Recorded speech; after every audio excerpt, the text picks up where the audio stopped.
Hello, and welcome to Mystic Dog Mama, the podcast for soul led dog mamas, where you'll discover how to best nourish your dog and yourself, mind, body, and soul. I'm your host, Dr. Alexia Meller.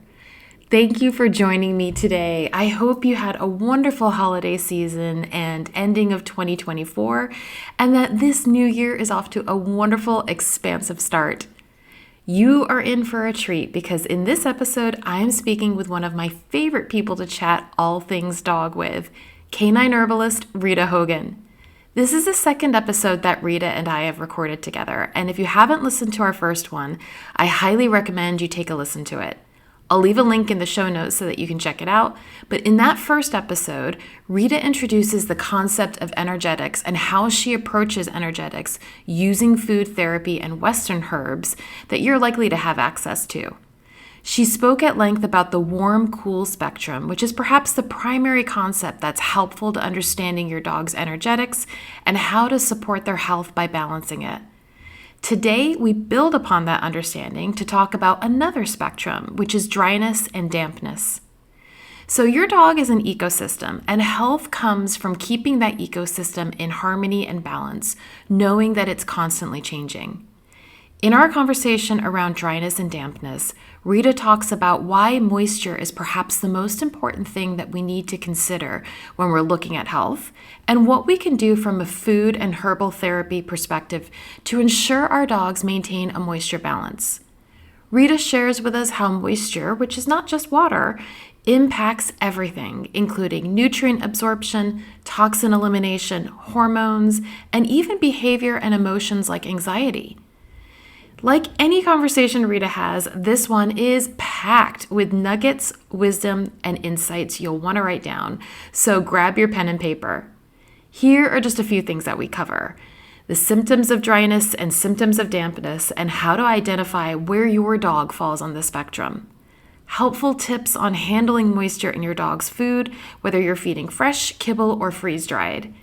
How the nervous system plays a role in every chronic health condition, including how your nervous system impacts your dog.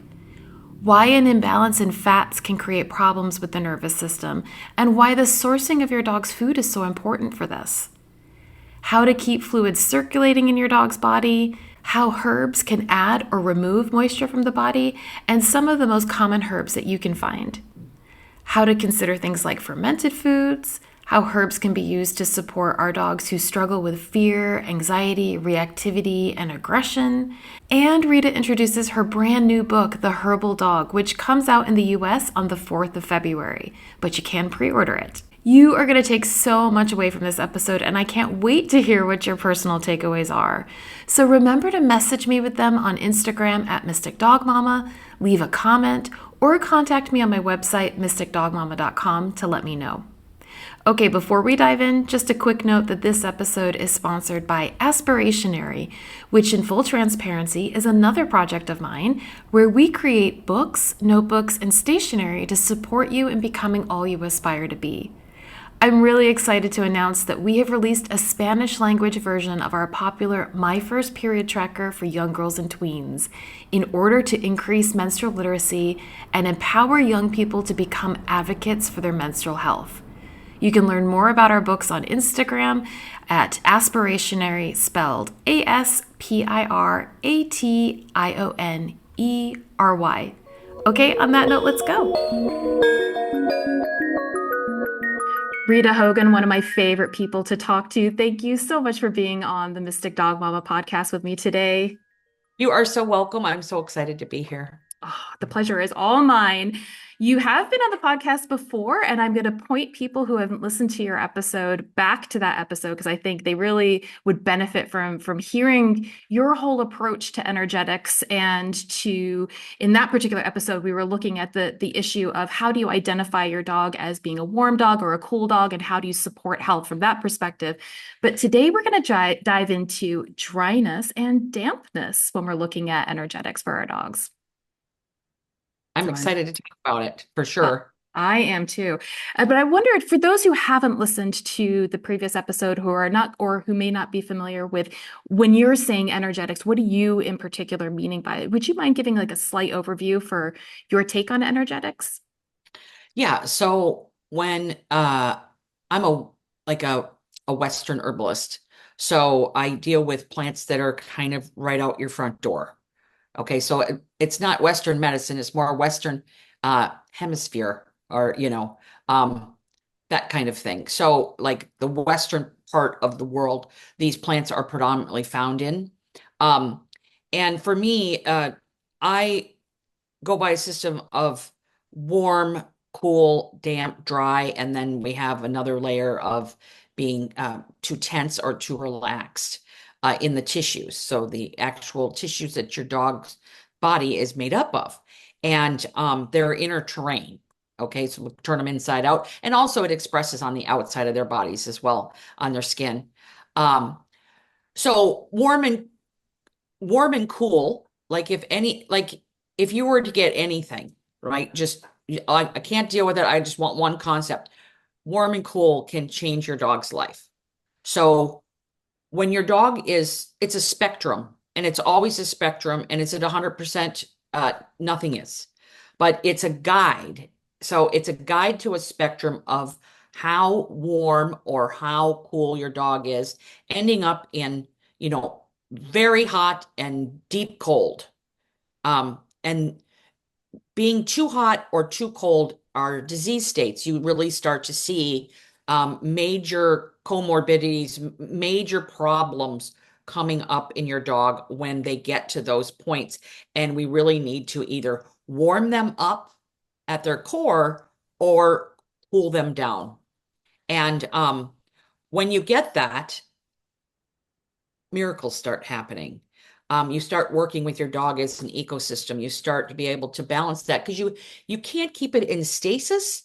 You can't keep it locked in. Okay, my dog is so healthy on Tuesday.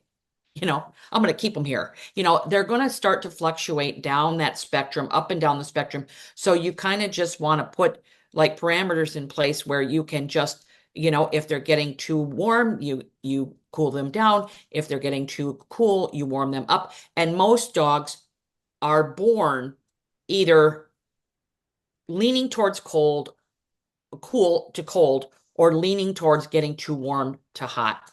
Um, I don't see a lot of them cross over. Sometimes with removing the spleen or on certain pharmaceuticals can force the body into a different like kind of paradigm that they normally would be in. But those are very few and far between. So that's where we start. And then, as in today's episode, we're going to look at another layer of moisture.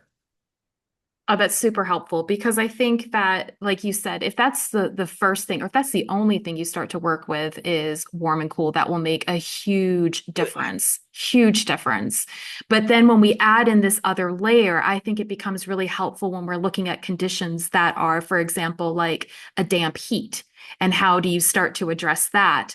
And so I think this is going to be a really interesting conversation for people who have kind of already, not to say mastered, but they're familiar with the warm, cool kind of thing. And then it's like, well, all right, so how do we dive in a little bit deeper with our dogs? So could you talk a little bit about what that means, dryness and dampness, and how that presents in the body? Yeah, absolutely. And, you know, dryness and dampness for me are just as important as warm and cool. But I think that you need to learn one first and then kind of really explore moisture. And moisture, okay, is how the body deals with liquid, and not just water. You have fats and oils and blood and plasma and the lymphatic system, which is another episode. And moisture rules the environment of your dog. And it's all about balancing that moisture. Again, it's a spectrum. So if you have neutral in the middle, all the way to the right is really, really damp, very, very damp. And then all the way to the left is very, very dry, you know. Um, and then everything in between, slightly dry, dry, slightly damp, damp. And again, it's a spectrum. And moisture has to be balanced. And to really, like, when you understand dryness, you have to look at the water element. Okay, so we're going to talk about dryness first. Is that okay? Yeah, go for it. Okay. So you have to understand the water element. And again, it's not just water, it's fats and oils as well. So our cells are made up of water and fat, okay?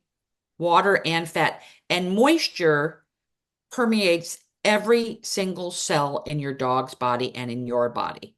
But the interesting thing, and I know that we're going to just talk a little bit about anxiety today, but the interesting thing is anxiety and behavior are governed by the layer of fat that surrounds nerve cells. And there's a layer of fat and moisture that surrounds, again, every other cell, but especially those nerve cells that communicate with other cells and they absorb nutrients and they speak to the brain. And our behavior and our dog's behavior are actually all chemical. So we are chemical beings, we are electric beings, we are moisture-filled beings.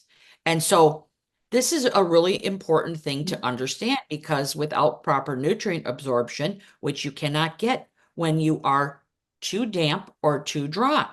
And we want to look at that water element and how it functions in the body. How does it flow? Okay. Does it dissolve substances, which it needs to when you're looking at water soluble or fat soluble vitamins and minerals and hormones? And hormones definitely affect all of our chemical processes. We are our hormones. Okay. So, when the body suffers from dryness, when it has an issue with dryness, it's going to affect the elimination of wastes and the assimilation of nutrients. And right down to the basic function of life is how we assimilate nutrients and how we eliminate toxins. That's going on as I speak, what I do, the amount of water I consume, how much water I have in my body is how I'm going to eliminate and how I'm going to assimilate. And this really affects things like stagnancy, okay, or overflow. It's something too slow or something too fast. And our organ systems get very weak when we have too much of dry or too much of damp. But with dryness, it can often lead to anxiety. Okay, because of that fat layer that's around our nerve cells and our dog's nerve cells and cells in general.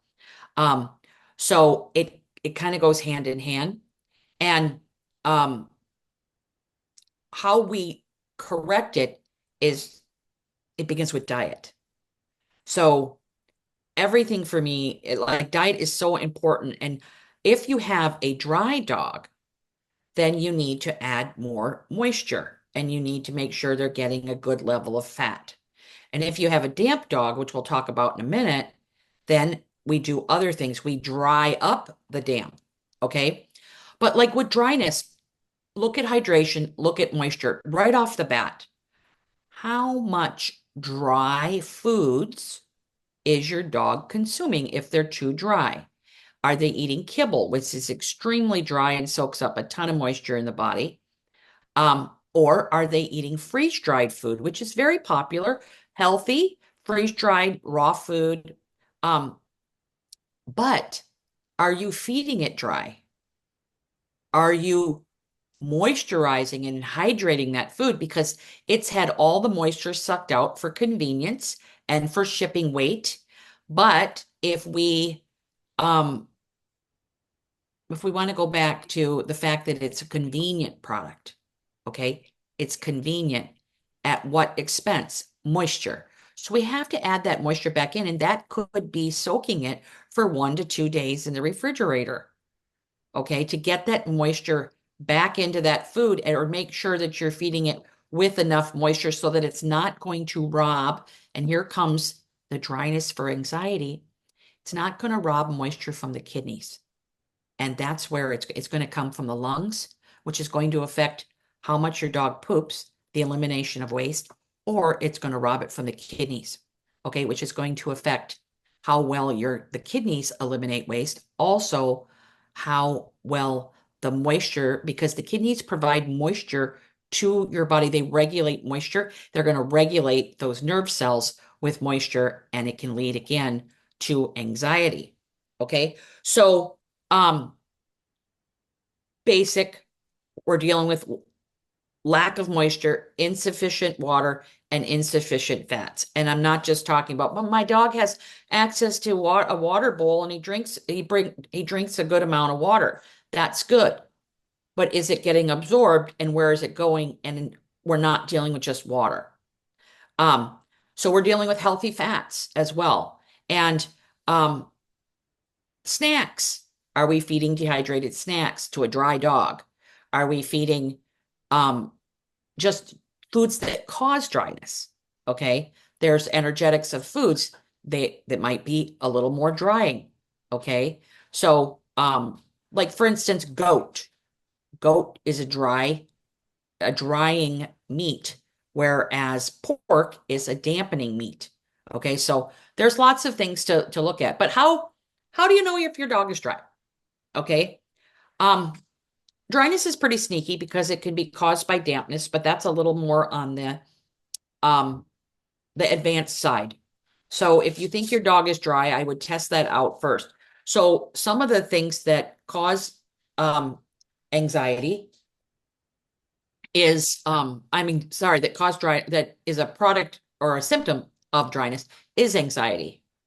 And then we have um cracking joints.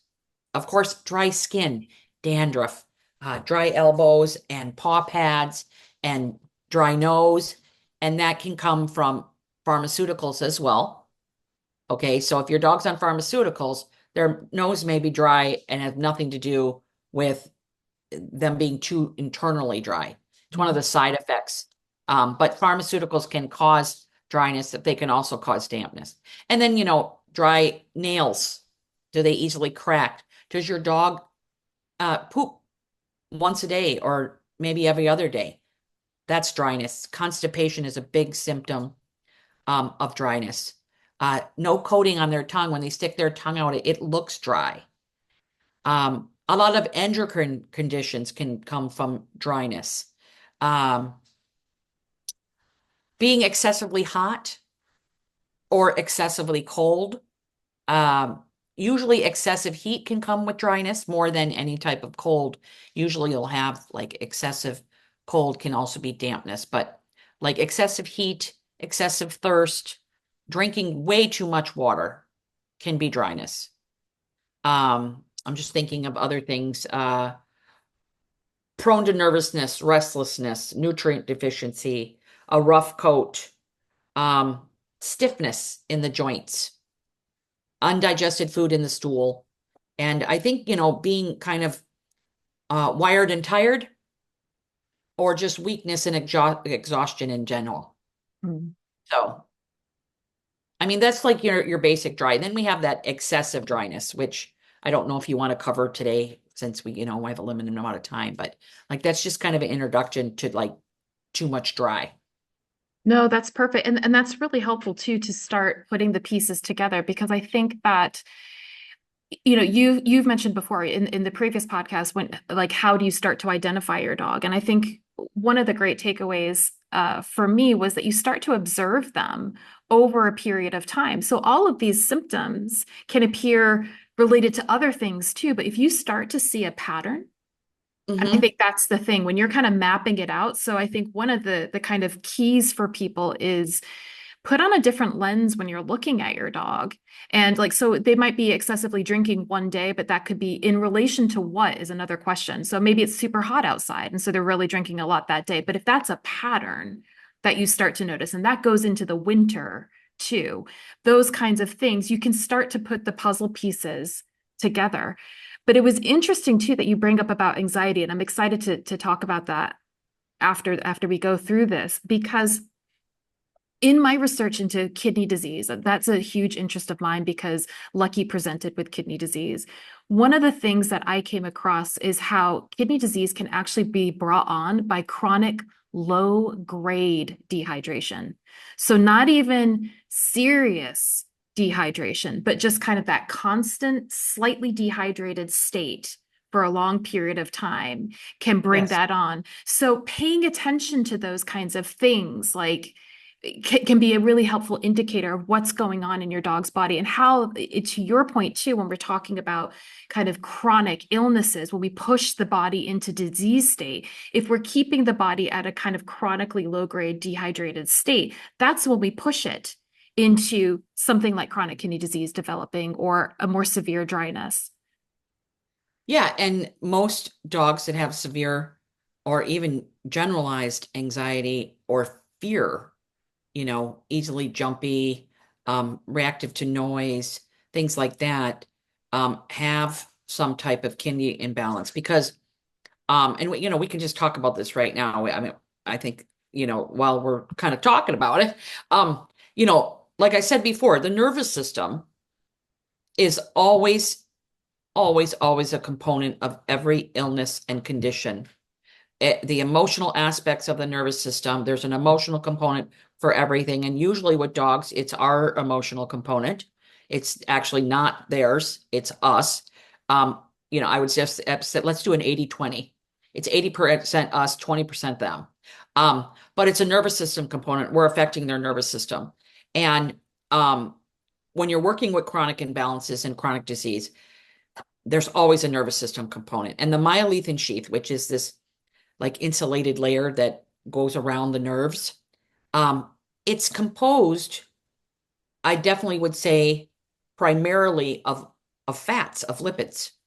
So without adequate fats, which a lot of dogs are eating a lot of PUFA oils, which is polysaturated unsaturated fat oils that are a little more on the inflammatory side, and they deplete omega 3s. Mm-hmm. They're like eating too much omega 6 and not enough omega 3s.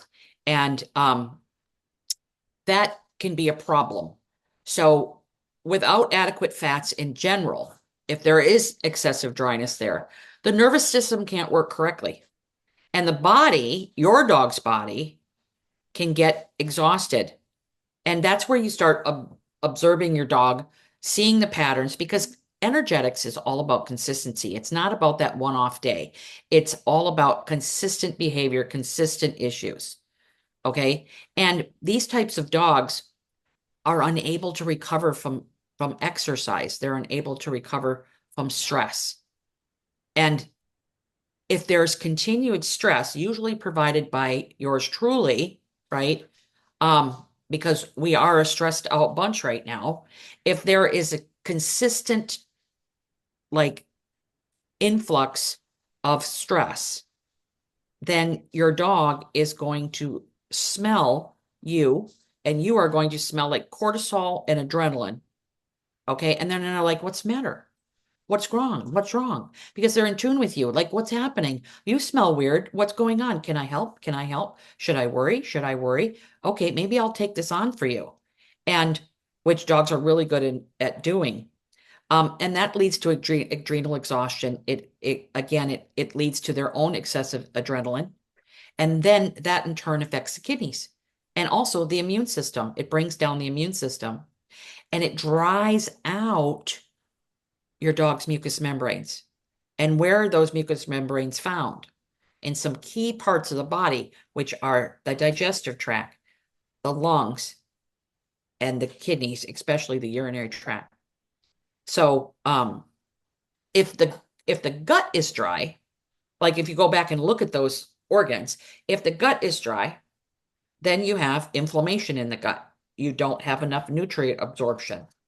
You have decreased organ function because there's a lack of fluids. And then you have insufficient secretions. Like when you think about the inside of your dog's body, it's totally gross. So is ours. Okay. It's filled with mucus, but it's all about secretions and the level at which they're secreting. Okay.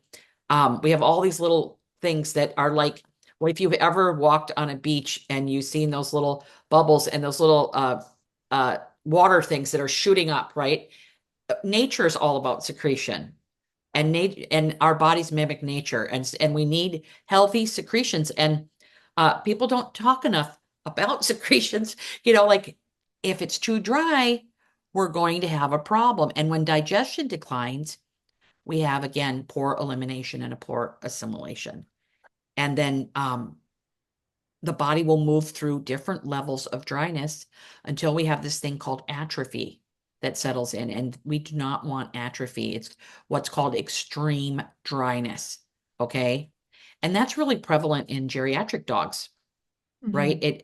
As dogs age, as you mentioned, that just low level of dehydration. I know that I am working on my water intake nonstop these days.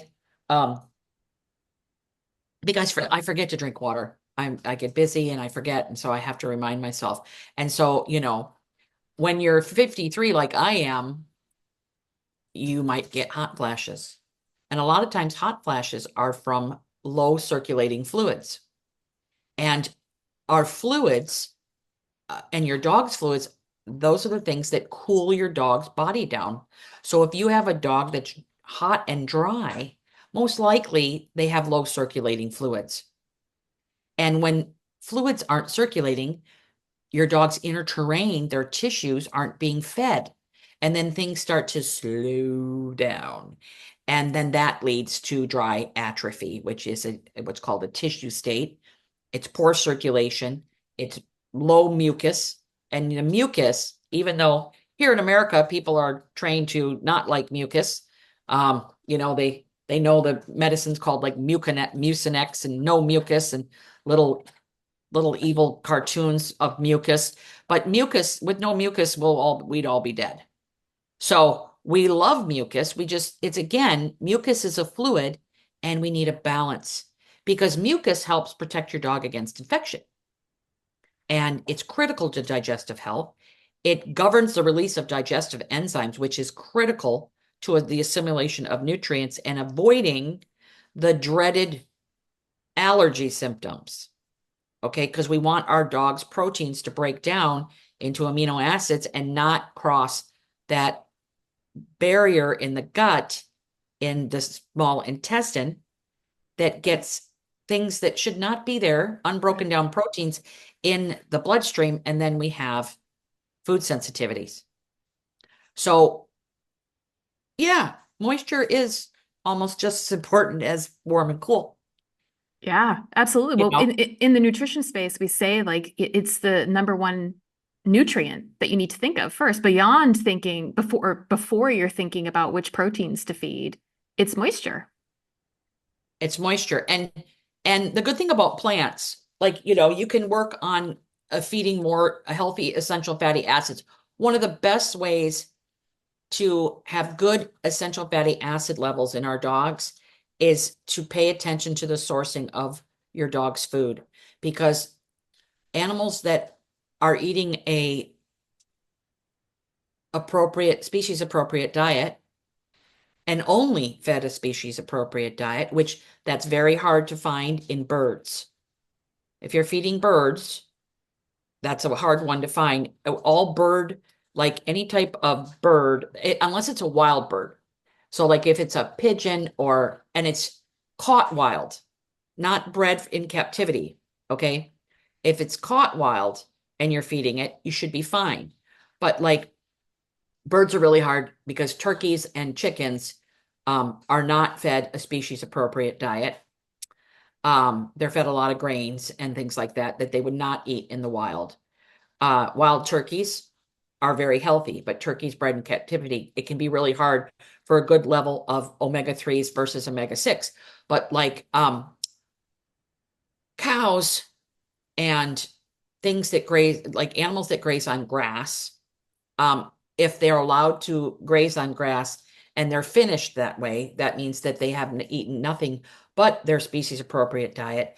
They have a very good level of omega-6 to omega-3, which needs to be balanced.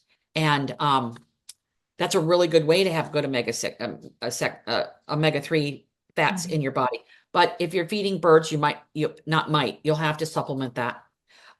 But herbs can add a lot of good moisture to the body. I love to do herbal infusions for dry dogs. That means that you're making a tea out of the herbs and you're going to put it on the food. But like a few herbs that are right off the bat for dryness, marshmallow root, um, elm. Slippery elm's a little endangered, but there's other elms that can be substituted, but slippery elm is what people know. Burdock root, astragalus, chickweed, cleavers, lion's mane mushroom, tremella mushroom is extremely moisturizing. Milky oats, that's the oat tops, and you want organic uh milky oats or wild oats. There are wild oats out there. Mullein leaf, let's see, Solomon seal, violet. These are all things that add mucilage to the body. They add, not all of them add mucilage, but a lot of them do, like tremella mushroom and um uh like marshmallow root, slippery elm. They're very, like plantain has mucilage as well. Licorice root. I would try to use the glyceride licorice root. But yeah, those are some plants that can add moisture, that can help us add moisture. Then there is also our proteins can add moisture, or they can add dryness. So um, you can do that too. And Perfect. just work with your dog in general. Um, and with my book coming out soon, I have lists in the back of all the main proteins and herbs, and if they're cooling or warming or dry or damp. So you'll be able to have a good reference for that. Oh, it's going to be like an energetics Bible. I have changed the energetics of a few things over the years, just because I started to experiencing them a little differently. But remember, it's if I say something was if I said something was warming and now I say it's slightly cooling, it still can be warming in comparison to, Mhm. like turmeric is cooling in comparison to ginger. Okay, ginger is cooling in comparison to cayenne, but they're all warming.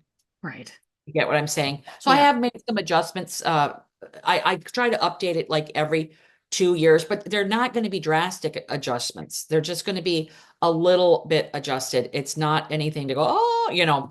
Um, and there's some things that someone asked me this week, the energetics of, I have something, fish that I have never heard of before in my life.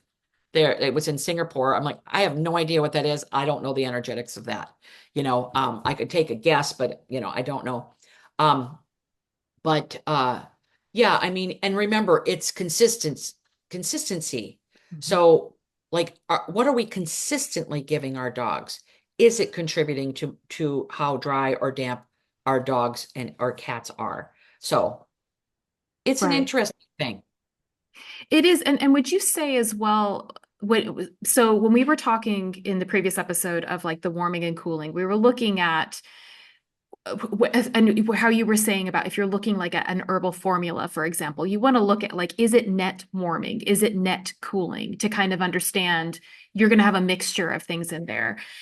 How do you advise then? So if somebody's going to get your book and they're saying, I've got a dog who's dry, how do I start to work out with both the herbs and the proteins to support that? Would you do a similar kind of approach where you're looking at, is All it right. net? Okay, so for healthy dogs and for dogs that don't have a lot of issues, I find that the net is fine. Okay. Like, for instance, let's just put this together. So if you had a worn dog that was dry, okay, uh, and you had a formula with burdock root, ginger, um, cleavers, lion's mane, and reishi. Okay, we've got a couple warming um, substances in there and mostly cooling. You got like three cooling, two warming. It's pretty net cooling. Um, that's fine for a dog that doesn't have a lot going on. But the farther they are down the spectrum, the more sensitive they're going to be to warming. Like farther they are towards hot, Mhm. um, more sensitive, they may not be able to tolerate any type of ginger or any type of reishi. They'd be able to tolerate reishi before ginger. Reishi's not as warming as ginger. Um, So what I would do with that is I would just get those substances, like just get some reishi and some ginger by themselves, try them one at a time with your dog and see if they um start to irritate your dog. And you'll know, like a warm dog, they'll start panting more, they'll get more restless, they're getting hotter.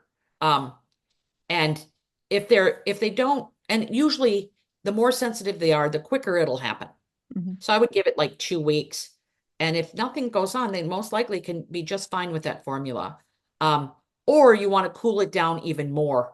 So you would give it with something that's like maybe a little pinch of gentian, which is cold, um, quite cold, very cold herb. It's a bitter.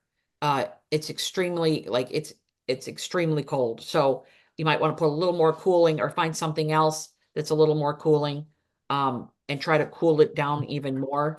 But yes, but what I would do, like I always just, if you think your dog's dry, start with what you have. Start with the dog in front of you. Like, what are they eating?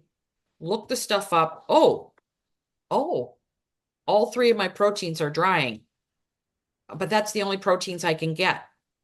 Okay, then we need to add moisture.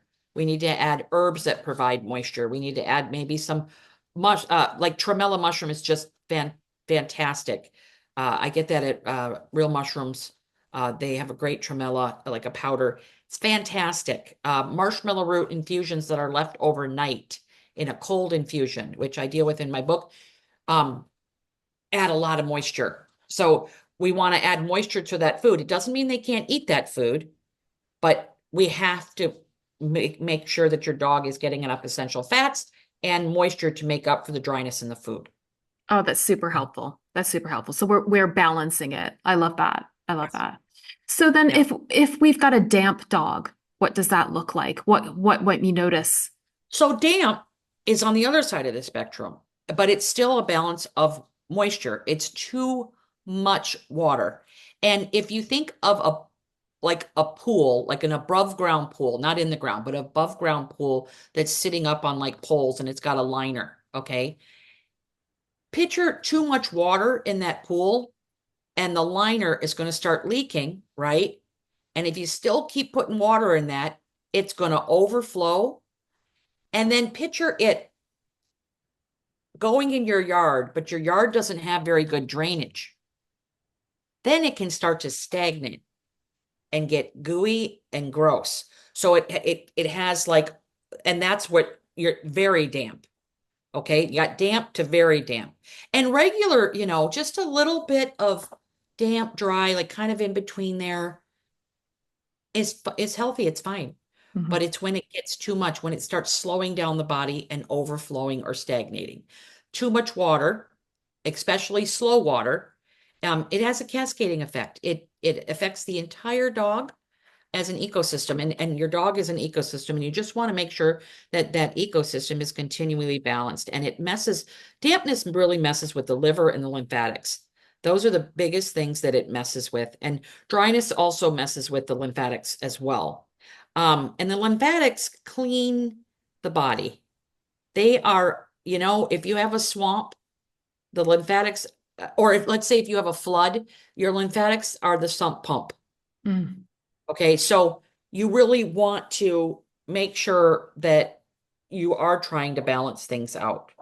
And just like dryness, dampness affects metabolic processing. It affects circulation. It affects digestive function. It affects, um, well, of course, drainage and swellings. Okay, excessive moisture builds up. You get edema. That's where your dog is holding water. And I will tell you right now that if your dog has a fatty lump, a lipoma, your dog is damp. So if your dog has a sebaceous cyst, your dog is too damp. Okay. If your dog has they're holding water anywhere, your dog is too damp. Um, but it brings down digestive functioning, and it it really is like when you look at dampness, there's energetics. We could talk all day, but energetics, like the advanced part of energetics, is you start looking at how either relaxed your dog's tissues are, Like relax, think of a tightrope that has like it's falling down in the middle. You're not going to get across that rope, right? Uh, and if you poured water down that rope, it's all going to stagnate in the part that's kind of saggy. That would be true relaxed. And then we have two tenths, so tight that water can't even stay on the rope. Okay. So we look at that later on. It's kind of like how slow or sluggish something is, or how it's overflowing. And then overflowing, you get a dilution of minerals and vitamins. Mhm. Okay. Things start to dilute, and that's not good either. It's just in life. In life, too much excess is no bueno. It's not good. So Mhm. in pretty much all of life, Mhm. right? Um, one glass of wine, magnificent. Six glasses of wine, you don't even know what you're drinking anymore. So yeah, so I mean, it's all about balance. Um, and then, more advanced in dampness, there can be damp heat. So like dogs can have too much heat and too much dampness, and it's basically it's simmering things. Okay. So you're going to have an aversion to humidity. You're not going to be able to deal with humid conditions. You have to balance that heat and dryness. And and these types of things can be exacerbated. And there's a few things that can cause damp heat: antibiotics, pharmaceuticals, vaccines, higher fat diets can mess with heat. Dogs that are already hot. Um, Whereas dogs that are too cool, antibiotics causes cold.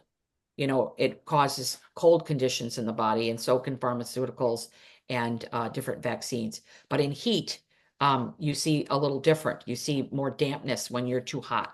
Mhm. Uh, so, like different types of dampness, how it shows up in the body. One is a big one that a lot of animals suffer from is acid reflux.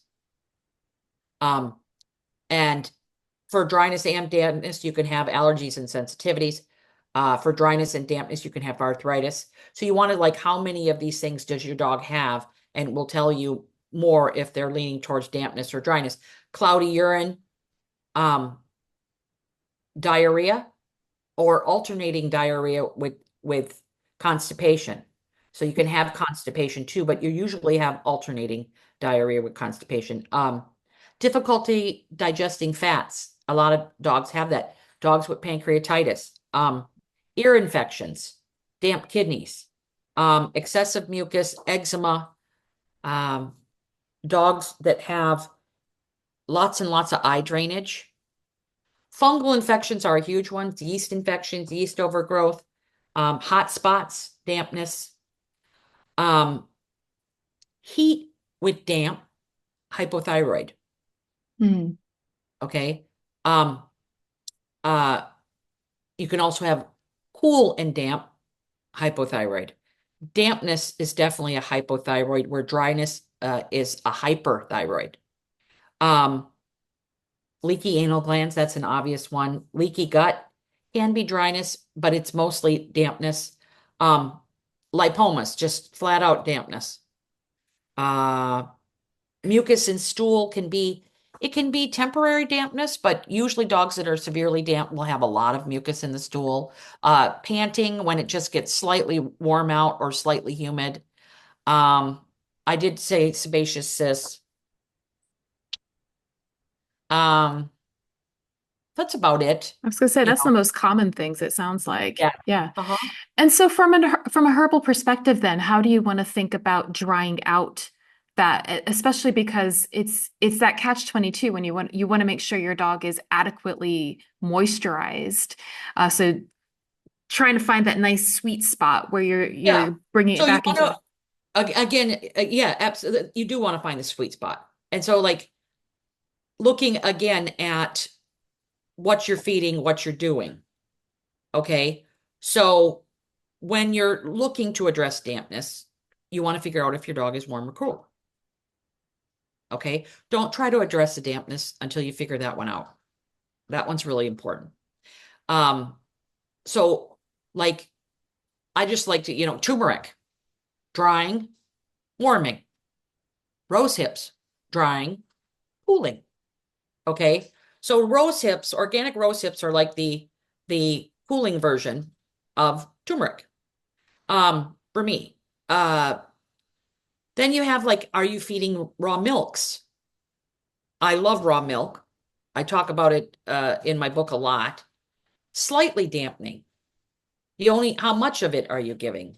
If your dog's super damp, you might have to stop the milks for a little while and balance out that dampness before you give it Mhm. again.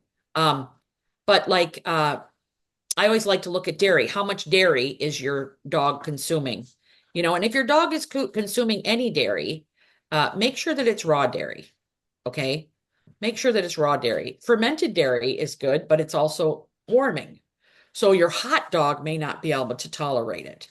But ferments in general, like fermented veggies, you don't need a lot. I see a lot of people giving way too much fermented food at one single time.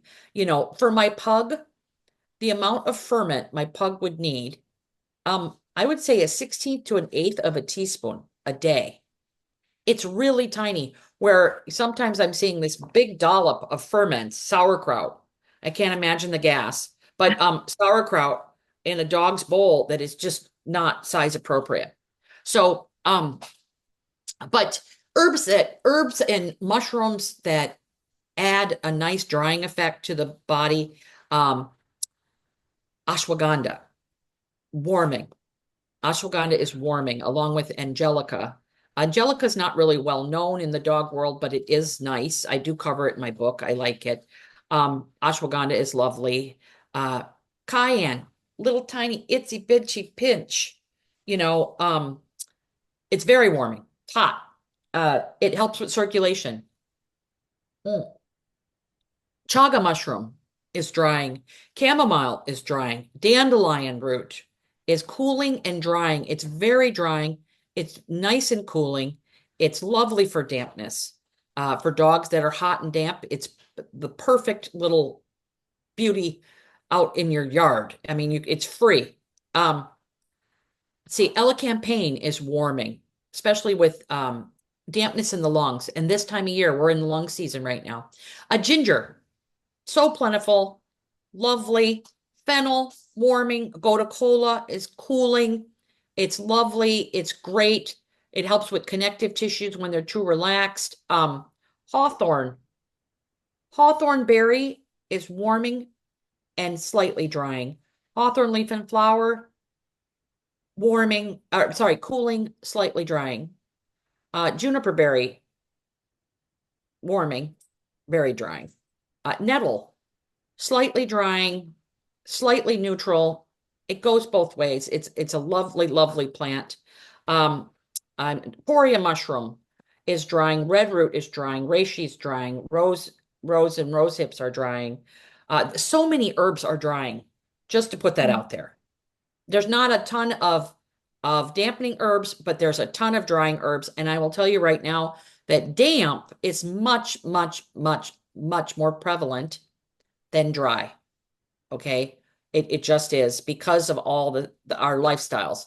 Mm. Um, but thyme, turmeric, usnea, St. John's wort, these are all things that are drying. Um, and so you can definitely look at that and start, just start looking at it and make sure that you know about the cool and the warm first. Right, right. Oh, that's super helpful. Thank you for that, Rita. I think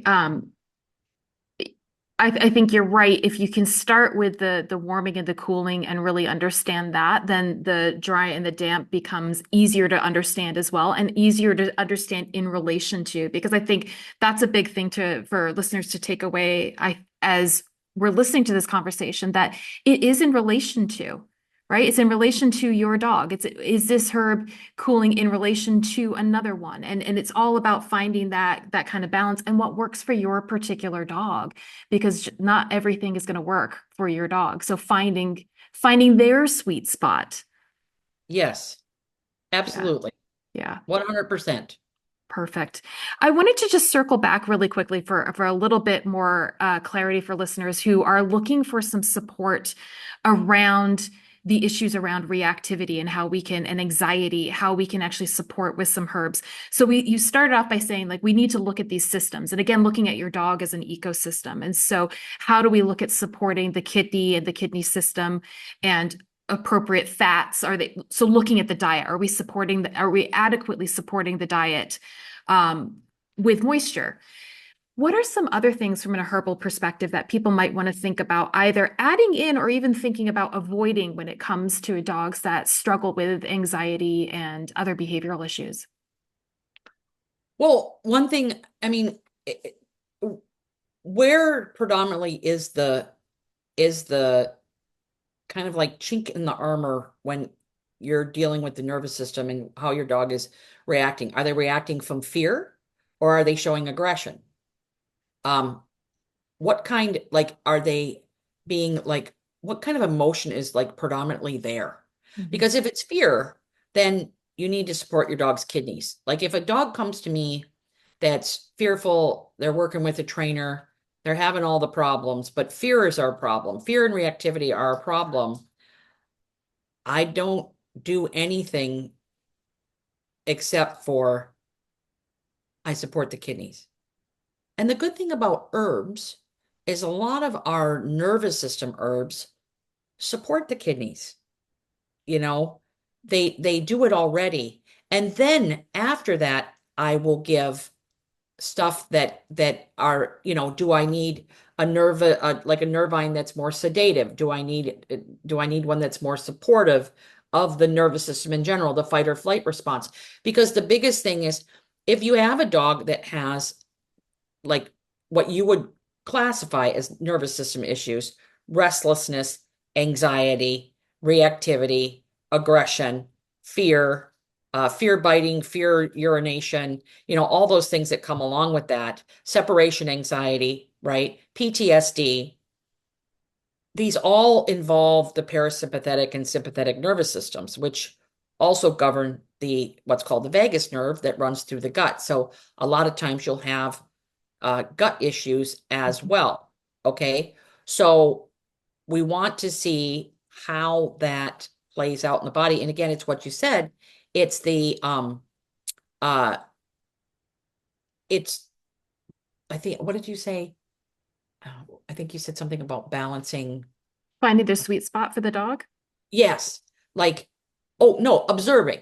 Like, Observe, I yeah. always tell people, start paying attention to your dog and start collecting the herbs and foods that work best for them. And that may change at different seasons of the year, Right. different times of the year. But once you get a couple of seasonal rotations under your belt, um, you will see how things play out. Like you will start, well, I saw that last year. Oh my God, it was almost 2 days to the day of when it showed up the last time. And these are beautiful things because you'll get an arsenal of herbs and possibly supplements and mushrooms that all work together in helping your dog manage those manifestations and symptoms when they come up. Okay. So is your dog in fight or flight? How many times are they in fight or flight? And then talk about the sweet spot. How many times are you in fight or flight? Mhm. Are you holding your breath when you're around your dog? Are you reacting? Are you complaining? Are you freaking out? Because we can change the way that we react to the stress in our lives, you know? For instance, like we have an election tomorrow in our country, correct? Okay, Mhm. I am not a person that can handle that. I voted, I did my civic duty, and I am not going to be around the television next tomorrow night.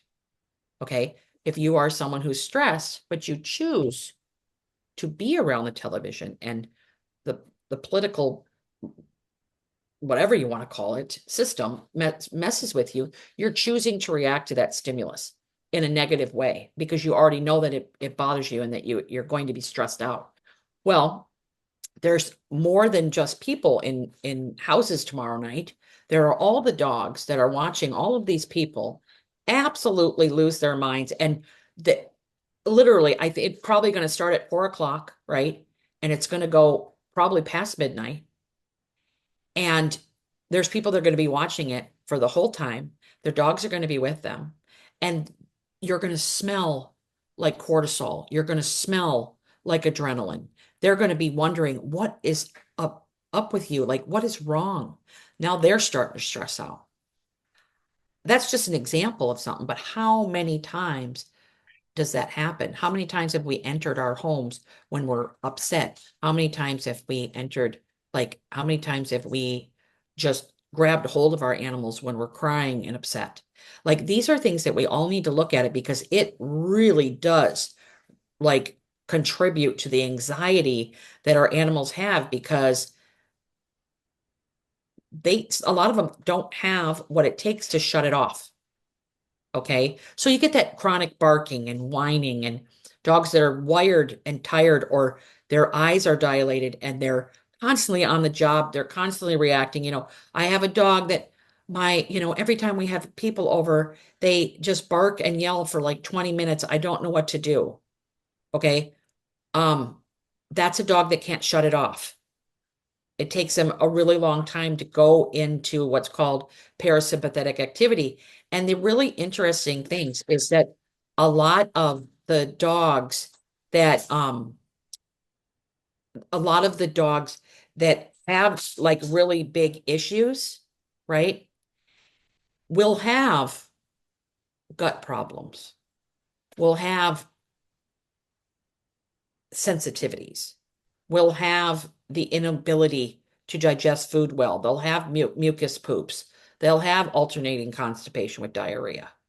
You know, um, they might have incontinence or suffer from UTIs or ear infections. And those are all related to the kidneys. Or they might have swellings or be damp because of the constant sympathetic activity, which is your fight or flight. Had a dog that had fly biting. I don't know if you know what that is, but it's where dogs start to bite the air. Mhm. They bite the air. And, the owner wanted to get a MRI, and they thought the dog had, brain tumors, and, which is fine. I mean, I understand that. But when we got to their lives, okay, what's happening in your life that, what's happening in your life that that your dog has this? Is there anything going on? Turns out there was a major medical diagnosis with her husband, and they were completely stressed out about it. Once their lives calmed down, fly biting went away. They had to use, and of course, that dog that was fly biting used to be a dog that could eat anything. Not anymore. Used to be a dog that slept through the night. Not anymore. Because the fight or flight was there, because they were upset all the time. They smelled like cortisol and adrenaline. You can't pull anything over on a dog, and don't get me started on the horses. Like, you just you can't do that. You're not fooling anyone. And so when we get our emotional selves together, you see huge, huge, huge results in dog's behavior. And another thing, and I'll stop my rant. Another thing is for women that have a dog on the other side of the leash that are reactive, right? You want to look at the kidneys, but one of the biggest things that you want to look at is, how safe do you feel when you are out in the world with your dog? Are you reactive? Do you feel safe just in general? Because women tend to be the people that take care of the dogs the most. And, just being women, we have an underlying foundation of not feeling safe. And how much does that feeling of not being safe, like, where are you at with that? Because your dog knows, and your dog may be protecting you and may be reacting for you, and may be barking for you. And then we want them to, shh, quiet, don't do that. Why is my dog always on, And a lot of times I will find out, because I used to do behavior when I boarded dogs. Like, a lot of times I find out that, that person is having their own issues internally and didn't even think that it would ever affect their dog, but it does. It does. Thank you. Yeah. Thank you for highlighting that, because I think that's a missing piece of the puzzle, where we so often want to kind of approach working with our dogs in this kind of like fixing mentality. Even if we're using more holistic approaches, there is still this sort of allopathic tendency of like, I want to get rid of the thing that I'm seeing. But in reality, that thing that you're seeing is telling you something. It's information, whether that's within the body, it's within the psyche, it's within your dog, or it's within you. And I think if we can, as somebody who has a dog that does react to things, I can 100% vouch for the fact that of what you've just said, that he is worse when I have even when we're talking about low level of dehydration, where I have a low level of anxiety going on. I notice that there's a direct correlation. I don't have to be super stressed out or even visibly stressed. He's picking up on, oh, I've got a deadline coming up, whatever it is, doesn't matter. And he's much more reactive out on the walks when I'm in that state. So thank you for reminding us of that. Yeah. And so like some of the herbs though, you did ask me before I went off on my tangent, some of the herbs that can help us with things. So with herbs and the nervous system, there's herbs that relax, there's herbs that sedate, and then there's herbs that repair. Okay. Herbs and fungi. Mhm. So like you want to look, is this a prolonged problem? Has it been happening a long time? Then you might need to add something that relaxes, but also repairs. And then, or is it a huge problem? Like, do we need something that's more sedating? And usually these are kind of more acute issues, right? But like, what do we need? Like, what do we need that herb to do? So, like, some of our more relaxing herbs are things like agrimony, catnip, chamomile, and lemon balm. These are really nice, relaxing herbs. They're gentle. You're going to see a difference. Like if you look at most like calming formulas on the market, you're going to see passion flower, you're going to see skullcap, you're going to see chamomile, you might see valerian, you might see lemon balm. Those are usually the formulas in different amounts of each, because they are so gentle. More sedative herbs are like skullcap as an infusion. It's much more sedating than like a tincture or a glycerin. Right. Okay. So when you infuse it, for some reason, it's just much more sedating. And then you have California poppy, passion flower is more sedating. Lemon balm is relaxing, but more sedating, especially as an infusion. And then valerian's paradoxical. Sometimes it can cause anxiety. And so if it does, if your dog gets more anxious on something with valerian in it, just don't use that. Valerian will either work really well or not, or it'll cause anxiety. But it does work well. It's more sedative. Okay. And a lot of those sedative herbs work really well with like a nutraceutical of like a trimagnesium. Mm. That's very nice, or maybe a little tiny bit, less than 100 milligrams of GABA for most dogs. Like you can mix these with certain things. And then like we got our tonics. And our tonics are lovely because they're alternatives. They slowly change the body and the nervous system. And like one that I really like is lion's mane mushroom. It's very tonic in nature. Nettle is tonic. Milky oats. Milky oats is great. It's cooling. Reishi mushroom, lovely, especially for a dog that's cool. Rosemary for a dog that's cool. Skullcap for a dog that's warm. Wood betony is also, I think wood betony is cooling. That's a nice one. Our bitters can kind of help things because they help the gut brain. They help the gut brain. So those are some nice nervous system tonics. And then, we also have our adaptogens that help dogs like with stress.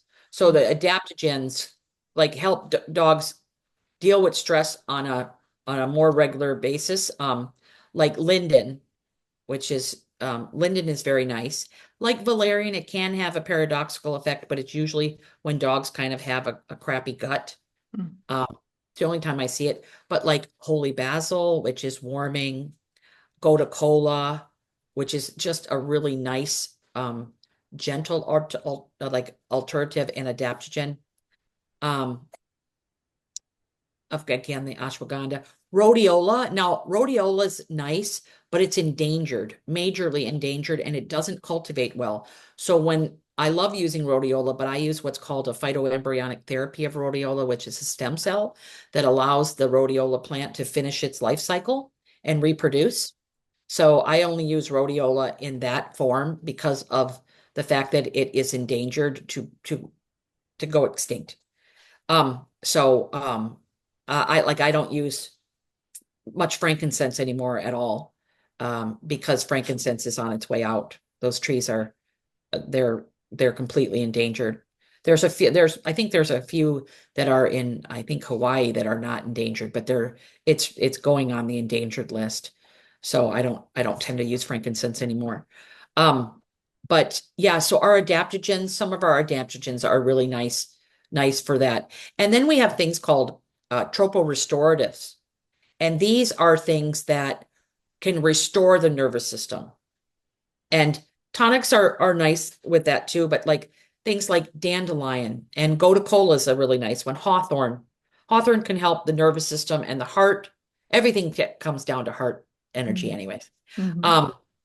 Licorice root, lion's mane, milk thistle is a troporestorative. St. John's wort, nettle. St. John's wort you don't want to use with any type of pharmaceutical. Okay. But those are like just some a variety of things that can help. That is so helpful. Thank you, Rita. And I wondered, we need to talk about your book. We need to let people know where to get it, when it's coming out, and what's included in it. Yes. So my book Yay. that it is coming out in the United States, it's coming out on the 4th. And I think like in the UK and Canada, I think it might be the 12th of March. But you can pre-order it and it will automatically be sent to your house when it's available. I would definitely pre-order it. So the book is separated in 2 parts. So the first part is learning. Let's just go over to our nice little handy table of contents. But the first part is you're learning about holistic canine herbalism. Okay. So some of the things that we were talking about today, you definitely learn about using whole plant medicine, how herbalists view like evidence-based medicine and how to kind of find a balance with that. I talk about sharing our emotions with our dogs in the first part of the book. And then I have a little section called Food as Medicine. So it talks about diets, and it doesn't matter what diet you're feeding, I include you. Then we go into chapter 3, which is canine energetics, which will teach you exactly what we talked about today. It has some good graphs. And then I go through the main systems that I think people in an introductory level need to learn. And that's the nervous system, the lymphatic system, the liver system, the kidney, the gastrointestinal, the cardiovascular system, the lungs, the respiratory system, and the renal system, which I mentioned, and the skin. And so that's the learning part of the book. And then the second half of the book, part 2, is like your herbal practicum. So learning about all the different types of remedies and what they are, how to measure them, how to use them, how to purchase them. And then planning an herbal protocol is the chapter 6, and that goes with dosing and creating a healing protocol for animals, and like some guidelines to holistic herbalism. And then we go right into our conditions. So there's so many conditions, and I tried to pick conditions that would make a big difference, that weren't too complicated. So I'll tell you what I cover. I cover acid reflux, allergies and sensitivities, anal gland conditions, antibiotic recovery, which is a big thing, like how to recover from antibiotic use, arthritis and chronic muscular skeletal pain, like pain in general, bladder and urinary conditions, candida overgrowth, so yeast, constipation, diarrhea, coughing, ear infections, grief, which is sometimes overlooked, growths and warts, histamine intolerance, hot spots, itching and scratching, leaky gut, lipomas, nausea, vomiting, poor appetite, paws, stings and bites, preparing for surgery and recovering from surgery, vaccine preparations and recovery. So I think those are like some big heavy hitters that animal guardians need to really know about. And I give you like the herbs. What's really great about the practicum part is, so I give you like what herbs are good for it, right? But also I break it down to warming herbs, cooling herbs, mushrooms, essential oils for self-selection. I go over essential oils in this book, but I only use them in self-selection. So what essential oils are good for that particular problem from a self-selection standpoint? What flower essences might be good? The homeopathic remedies that are good for those conditions. Even though this is not a homeopathic book, I make some good recommendations for good books on homeopathy. And just kind of like while we're talking about it, here's some homeopathy that you can use. And then what supplements are good for that particular condition. And if it's applicable, what type of foods might be good for food therapy. So it covers a lot. And then we talk about our plants and fungi monograph. So there's this big section of the book right here are our monographs. And that's like it's kind of like a resume for plants. And I only cover what I talk about in the book, in the monographs, because otherwise I'd have a 1,000-page book. But I'll be coming out with some more what's called materia medica in the future about plants. But I cover the main herbs that I have in the book and the main fungi that I talk about in the book. And then in the appendix, I have 3 sections. I cover vitamin minerals. I cover supplements. Because, well, what's the dosage for cranberries? Like, what's the dosage for green tea? D-mannose, what's the dosage for that? So I cover what L-glutamine, what's the dosage for that? Like I get a lot of those questions. Honey, humic and fulvic acid, MCT oil, monolaurin, MSM. So I deal with like the dosage for PEA and sea vegetables and spirulina and so those types of things. And then I have my food energetic section, which is lovely. And I also tried to cover almost the herbs not found in this book. The herbs not found in this book, they're literally 1, 2, 3, 4, 5, 6 columns of herbs that I don't cover in the book, but I do cover their energetics. So if they're in a formula that you will know, and then I have a little glossary and then a bunch of references. So, Oh my God. yeah, it's a great book. I'm hoping that it will help so many people and so many practitioners and vets and vet assistants and just so many people. Like this is the type of information I really want to get out before my time is done on this earth. Yeah. Well, I personally am so grateful. I can't wait to get my copy. So exciting. And just thank you for putting this together because like you said, those are the same questions that we get on the nutrition side of things too. What am I supposed to do with this? How do I know how to dose it? All of that kind of stuff. To have like, I'm not joking when I say it's like the little Bible, like to have that right there as a really helpful resource will be so helpful for people thinking about their dog's health differently.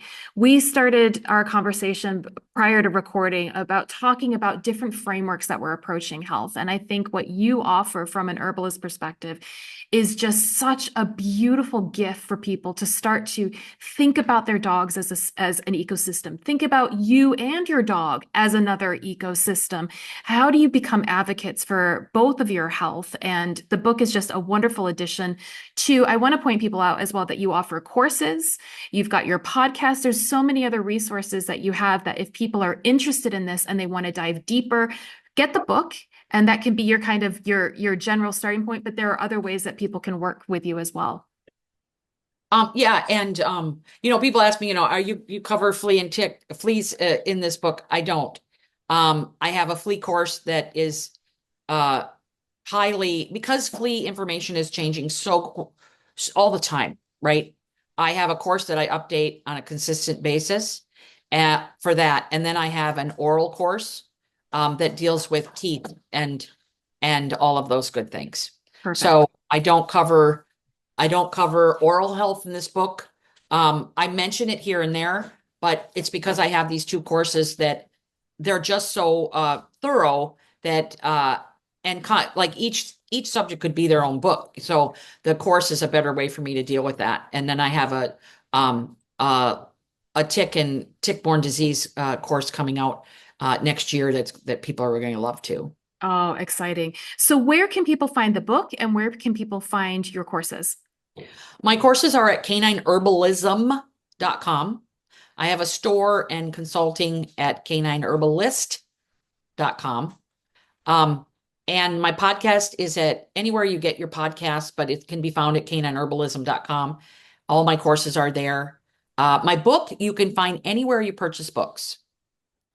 But in the UK, I believe you can get it on Amazon, but you might be able to, it's distributed by Simon & Schuster. So you should be able to get it. You have someone order it for you anywhere you buy books. And in Canada, anywhere you buy books, and especially in America, anywhere you buy books. Like if you want to support your local bookstore, you can go there and have them pre-order it.